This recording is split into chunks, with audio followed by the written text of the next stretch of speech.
just when you think you're going to have a lighthearted episode of The Walking Dead about forgiveness and time in church, nope, it's time for a shish kebab. Welcome back, everyone. This is Jason. This is going to be doing my review of the episode number 2 of season 5 of The Walking Dead called Strangers.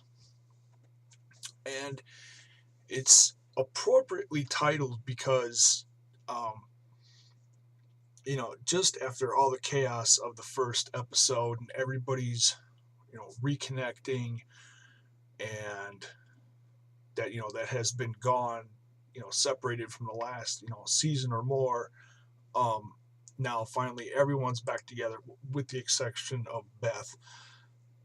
And, so everyone's, everyone's kind of like, so, hey, what have you been up to? You want to ask questions like that. And yet, some of the members of the group have gone through such awful things like Carol and Tyrese and the death of the girls, and the rest of the group practically, getting filleted themselves. Everybody's gone through these separate horrible things and they want to reconnect, but it's not going to be that easy. Um, but we see that at the start of this episode, and it's a lot about forgiveness. Um, like one of the examples is, Rick going up to Carol and, basically asking for her forgiveness for, sending her out into the world for what she did back at the prison with, I can't remember their names.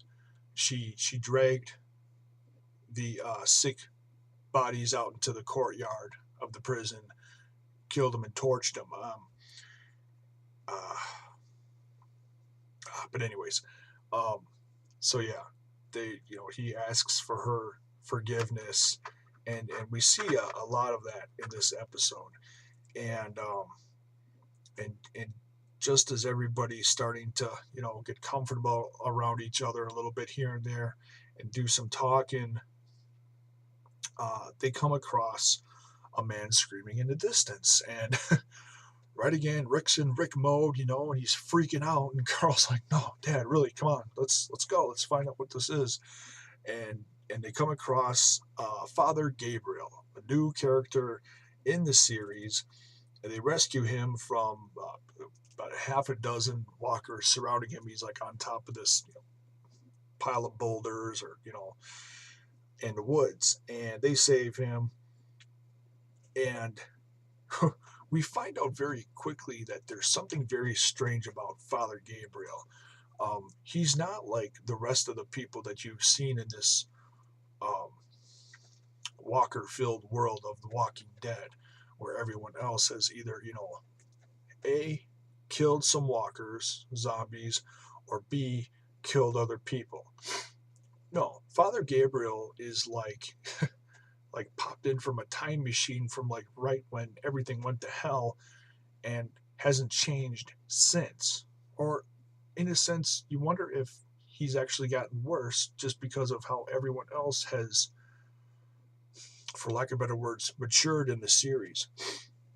And so, and Rick goes right into the, like I said, like Rick mode, and, starts asking him the questions, how many zombies have you killed? He's like, none. And how many people have you killed? None. And it's like, okay, something weird is going on here. And they're kind of eyeing him up and down, and he gets sick and all this stuff. And so they let him join them momentarily. They find out that he's got a church. So while they're on their way to the church, and they're doing some more talking, and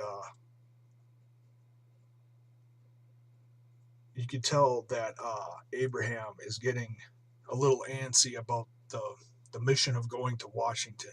So he's slowly but surely trying to, break it into the group, and trying to get everybody on the same page.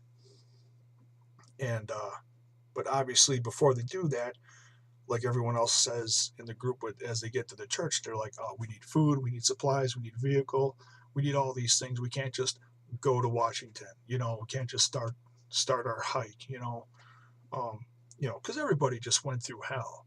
So you need time to, like, you know, refuel, mentally, physically, emotionally, everything, spiritually. And what better to do it than in a church?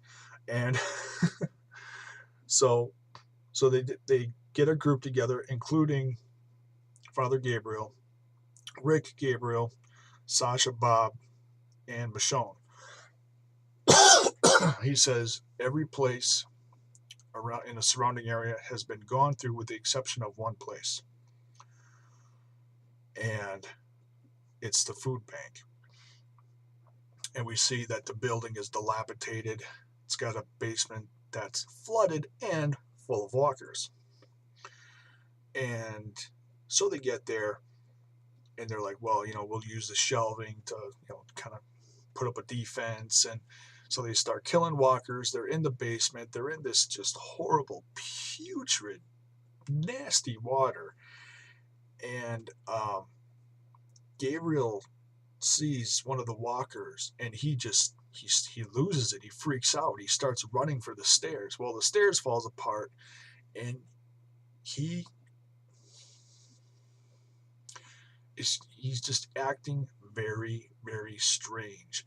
He, like, simulates the Christ pose on this giant beam and just closes his eyes and turns his head, as in he's allowing himself to be a sacrifice. Very strange, with this woman coming at him, or walker, female walker coming at him. And Rick's like, oh, what the hell? So he has to go rescue him, kill her. They take care of all of them, with the exception of Bob. It's like, oh, they're all cleared. And Bob's walking, trying to get through the water, and gets attacked by one of the walkers that was under the water, and comes back up. Sasha helps him kill it, and then it's done. The scene's done, and everyone's, there's a calm then. Well, then we jump to everyone's back at the church, and Rick approaches Carl and notices that there's strange scratches outside the church, as in someone or something was trying to get in. And they can't tell if it was walkers or what.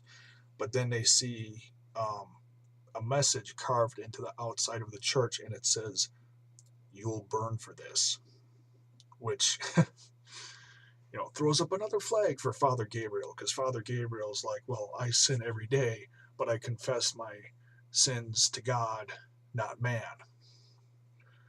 There's just all these different little things about him that are very strange. Like, yeah, he's definitely hiding something. And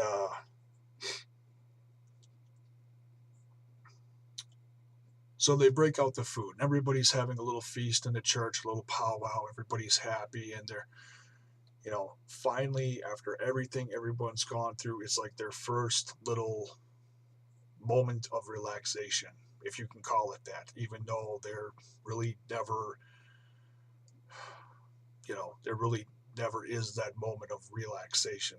You're always, like Rick says in the episode, you're never safe. You always got to stay on your guard. Well, Abraham then feels this is the most appropriate time to talk to the group about the trip to Washington. Gets Eugene involved in the conversation. Eugene starts spewing some technical stuff. And basically, one by one, he's gotten people on board about this. Bob was trying to talk Rick into it, saying, hey, basically using the example of, okay, you can't overrun City Hall, and it's most everybody's on with this. We're trying to just get you on board now. So little lighthearted moment, the baby coos and cries, and Rick's like, oh, the baby says we should go, then we should go. So everybody's like, yeah, okay, our plan is set now. And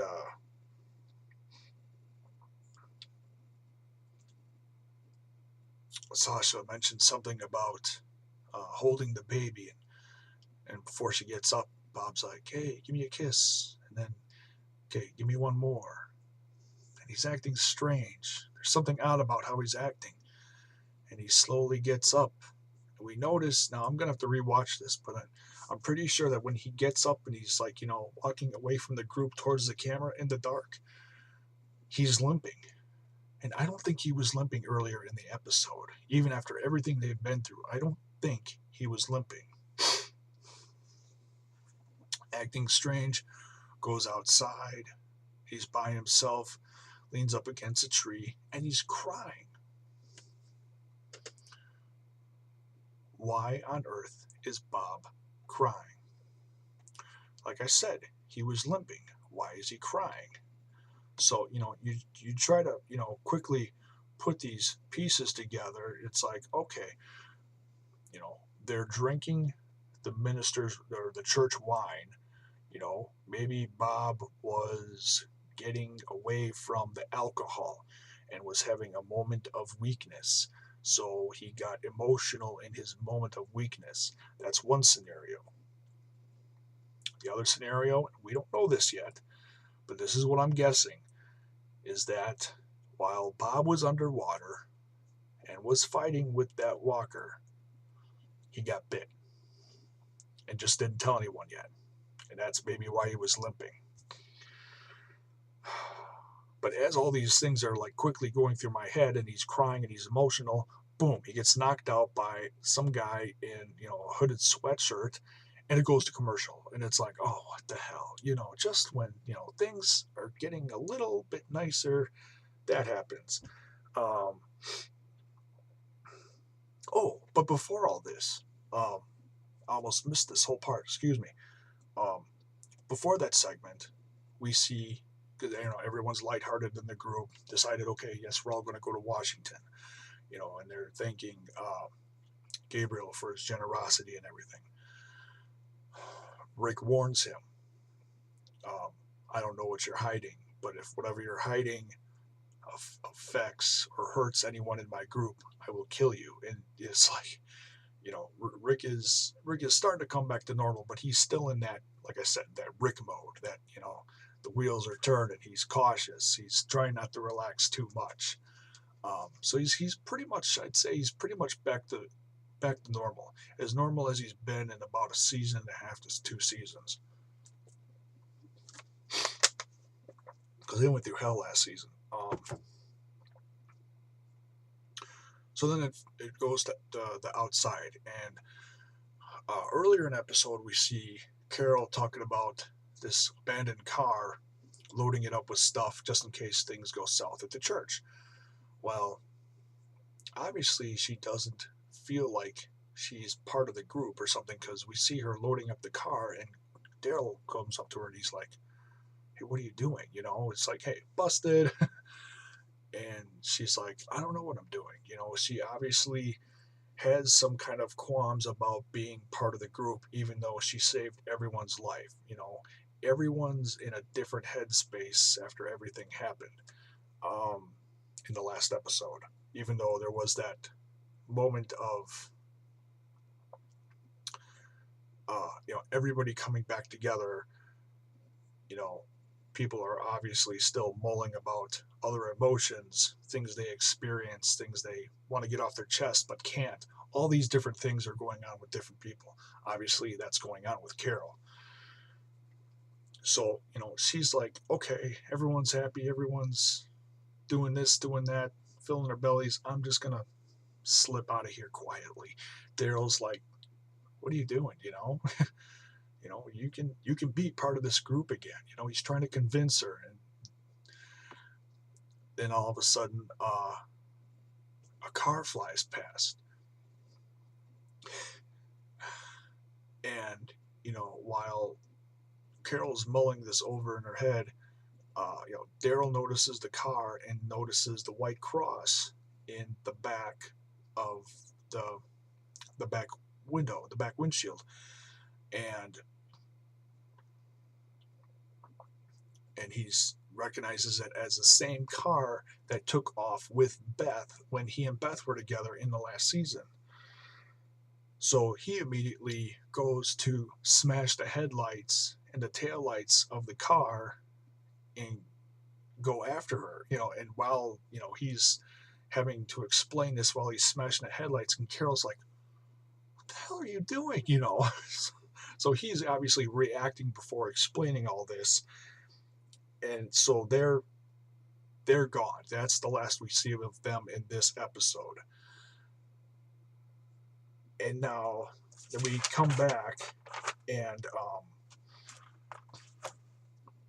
Bob wakes up, and everything's blurry. He sees the blurry images of the people surrounding him around a campsite.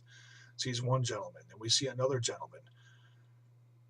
And I had to rewind it and look at this second gentleman that they show a couple times. It's the same one that was in that building with Tyrese when that guy was threatening to kill Judith in the last episode. He's alive. I think everyone and their mother assumed that Tyrese, when he was pounding the crap out of him towards the end of the episode, that he was done. That he was done and gone. So why he's still alive? Obviously Tyrese is not back to normal like he should be, or like we assumed he was. Like, oh, well, I came back to normal, I killed this guy, and I took care of things. Well, obviously Tyrese didn't. We're finding that out now.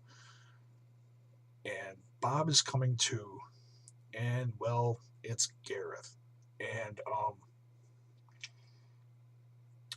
starts talking to him as he's slowly coming to about, there's not things that we don't want to do, but things that we have to do.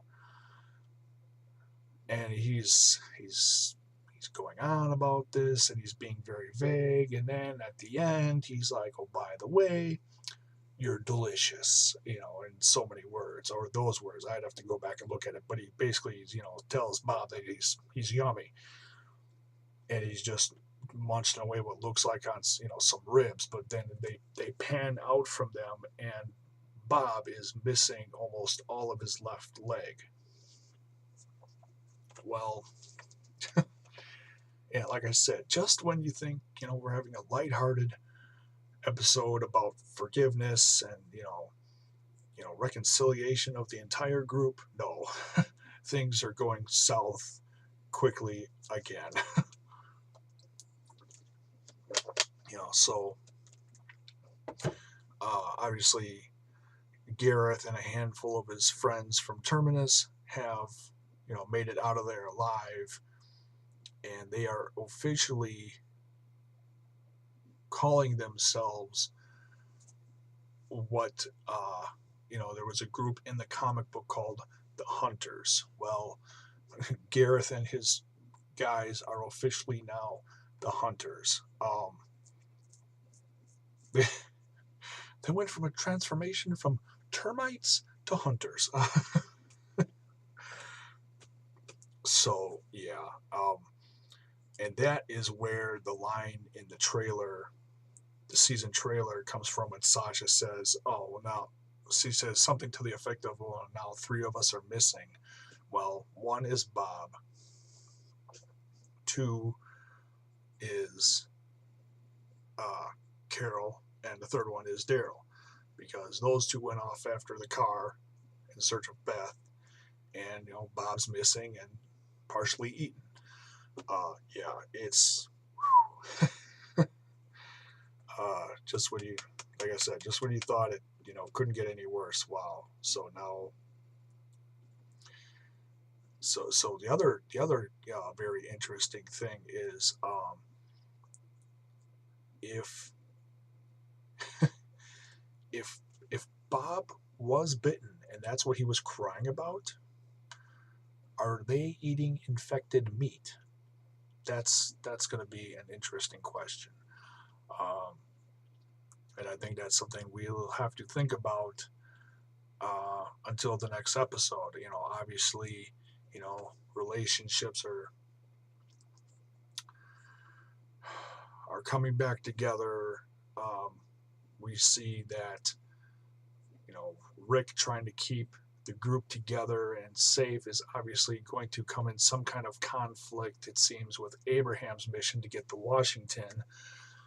There's the hunters. And obviously, Tyrese has to find his cojones.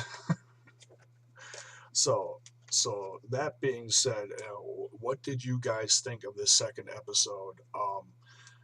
Obviously not as, I'd say, as heart pounding as the first episode, but I think you need an episode like this to kind of come down from the first one. You can't have every single episode of The Walking Dead like the season premiere. That would just be insane. You need episodes like this where there's, you hate to use the term, but character development. It's it's part of what some people like to call the soap opera of The Walking Dead. But it makes the show flow better. You've got some action-packed ones, and then you've got some slower ones where you're really getting to know these characters in the story. So just like there has been from all from season 1 up until now, you've done that with different characters. So what did you think of the episode? Did you love it? I loved it. I can't wait to see what happens with Bob. Hopefully he can pull it together for the next episode. Thanks for watching, guys.